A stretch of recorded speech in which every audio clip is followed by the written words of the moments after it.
up, my home studio engineers? I'm Joel from the Home Recording Network, and as always, thank you so much for checking out my channel. If you are using stock plugins and mixing vocals, you might be wondering, what is the best order for these plugins? What technique should you be using?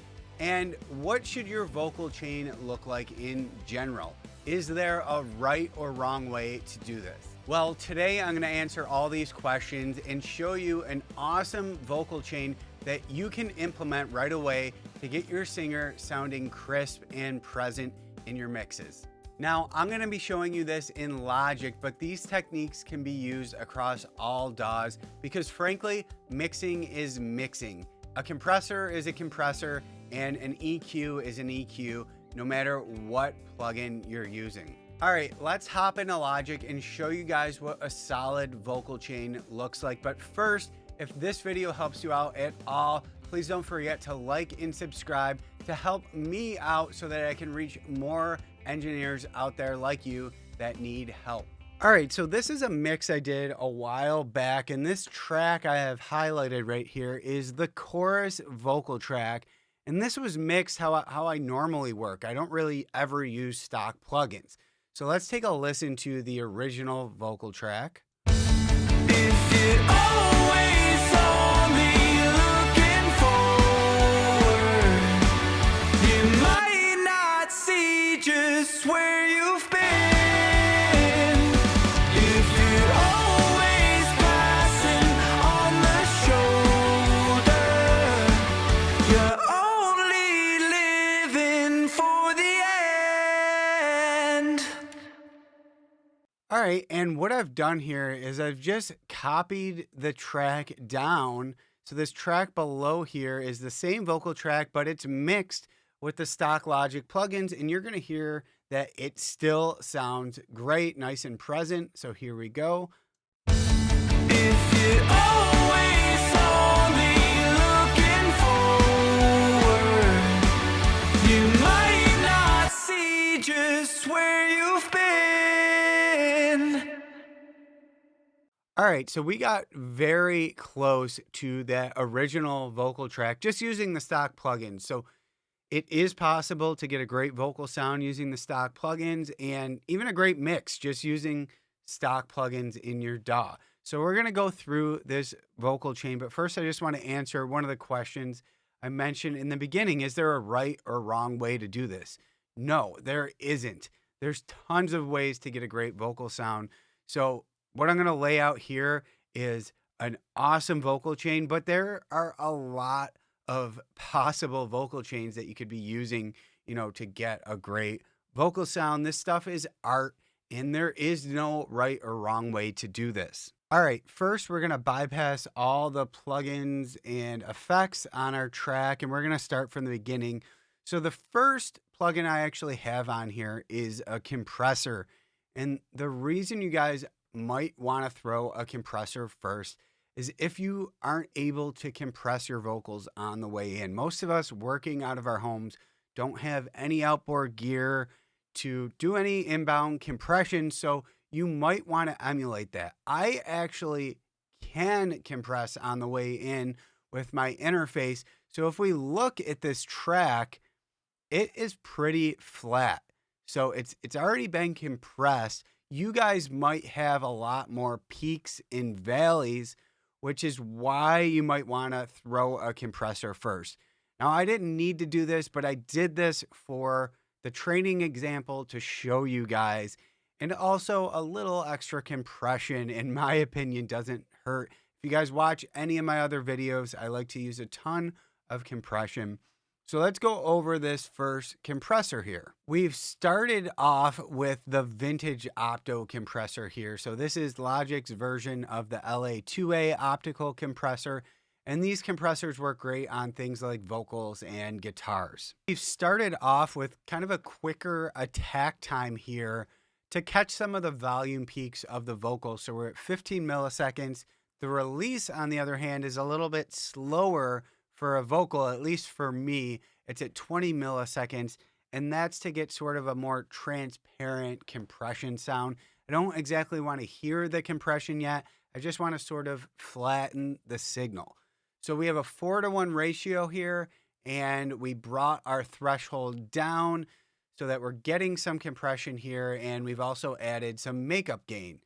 The only other thing that I've kind of changed up here is I've turned on some of the distortion. So we're at the harder distortion here to add some saturation and some distortion, some character to the vocal. Now I'll start playing the vocal soloed and I'll leave the compressor off at first, and then I'll bring it in so that you can hear how the vocal just kind of comes to the front a little bit more. It sounds a bit more present and the volume's just evened out.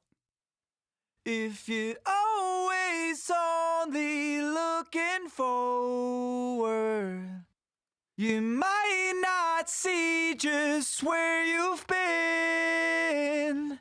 If you're always passing on the shoulder, you're only living for the end.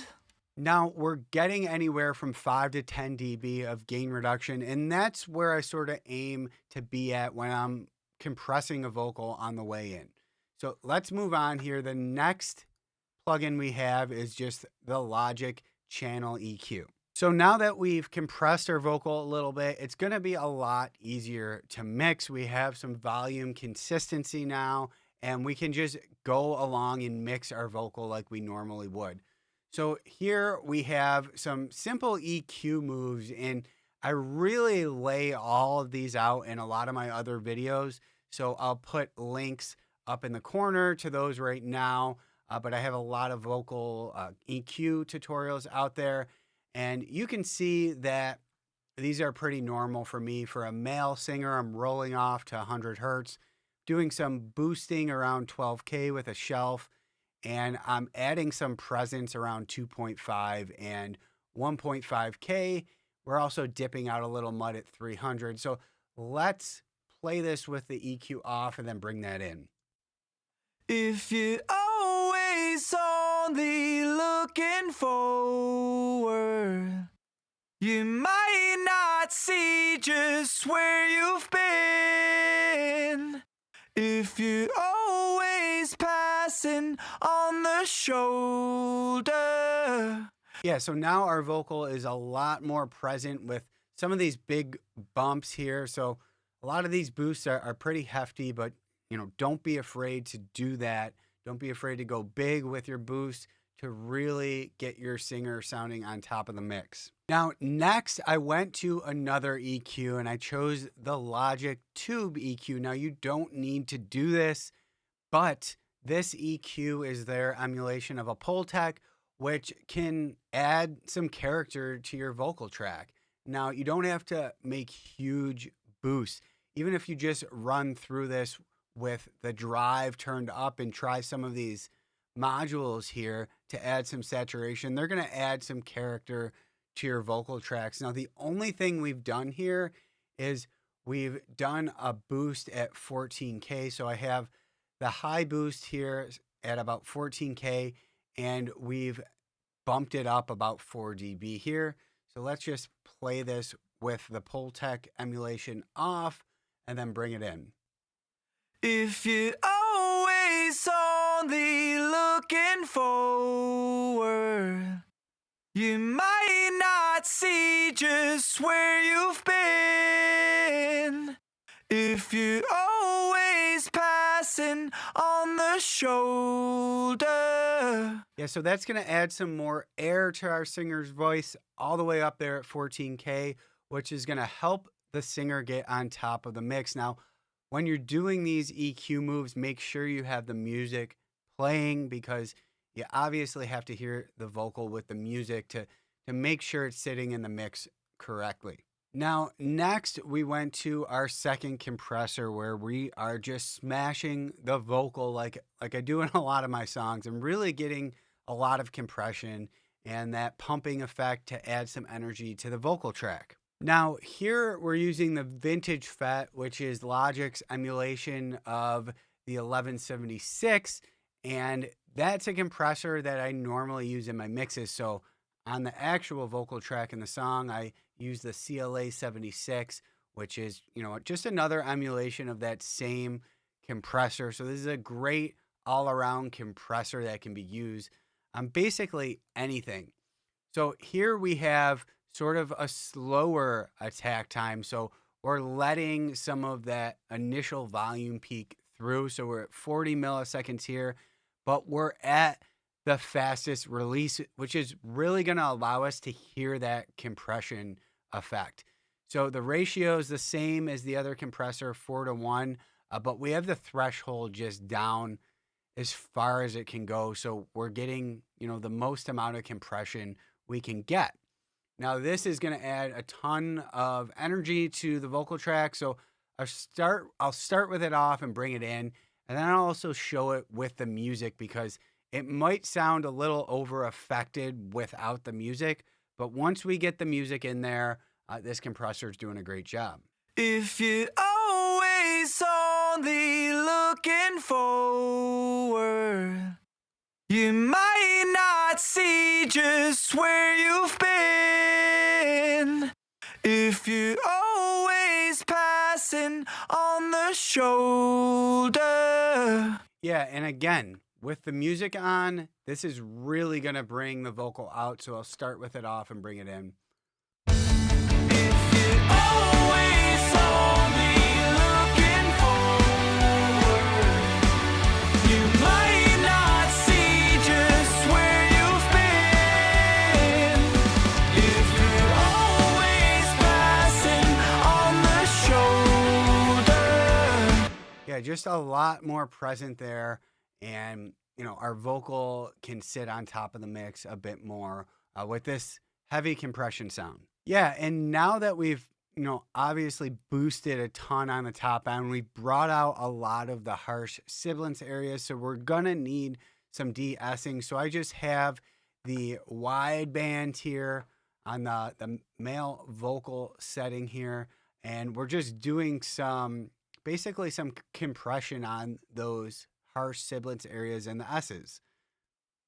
If you're always only looking forward, you might not see just where you've been.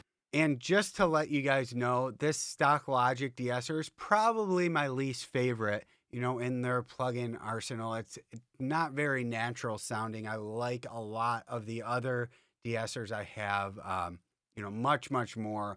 But this still does a decent job at taming down some of those harsh sibilance areas. Next, we move to our multi-band compressor. So a lot of people skip over this when they're mixing vocals because they get scared off by multi-band compression, but it's really just, 4 compressors in one. So don't get too, scared off by this. Start practicing with it because it can be very useful. This is just a way to basically get a little extra control on your vocals by compressing certain areas of the frequency spectrum. So with this compressor, we're not using the second band 2 here. We're using 1, 3, and 4. And one thing to note is that I haven't made any changes to the attack and release. These are all just the default attack and release times. All I've done is sort of moved the bands around a bit and brought down the threshold. So the first band we are controlling here is this low band. So I've brought this up to 310 hertz. So we're compressing everything from 310 down. And this is a super low end of the singer's voice. So let's just take a listen to this. If you're always only looking forward, you might not see just where you've been. Yeah, and it's real important to control the low end of your singer's voice. There can be a lot of buildup there, especially if the singer's getting super close to the microphone. Another area we're controlling is from about 2K up to 8K, which can be, a lot of the harsh and nasally frequencies of the singer. So let's take a listen to this. If you're always only looking forward, you might Yeah, and guys, we're not looking for, a ton of compression here. Just a little bit will give you a little extra balance for your singer. We're also compressing everywhere above 8K, and we're probably just doing a tiny bit of compression here. If you're always only looking forward, you might not see just where you've been.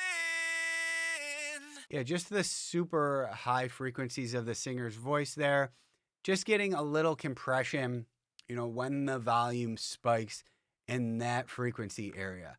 So now we just have a little extra control, and here's what our vocal sounds like now. If you're always only looking forward, you might not see just where you've been. Yeah, getting better there. And we just have one more plugin last, and that is our limiter, just catching any volume peaks. You guys see me do this a lot. This limiter works just as good as the L2 from Waves, which I use. And we're just getting some slight gain reduction on the loudest notes he's singing to get this vocal even more under control. If you're always passing on the shoulder. Yeah, and this thing isn't hitting all the time. It's literally just on the loudest notes he's singing. You might not see just where you've been. And now we can add in all our effects buses. Turn these all on. If you're always only looking forward, you might not see just where you've been. If you're always passing on the shoulder, you're only living for the end. And that is your stock Logic vocal chain. If you guys have any questions on this, just reach out and let me know. I'll be happy to help you out. Happy mixing, guys. Hey guys, if you like this video, be sure to download your free Ultimate Home Studio Mix Guide with your go-to EQ and compression settings for all your tracks. And also be sure to register for my free online mix training that I hold a couple times a week so that you can learn how to make radio quality music from your home without breaking the bank.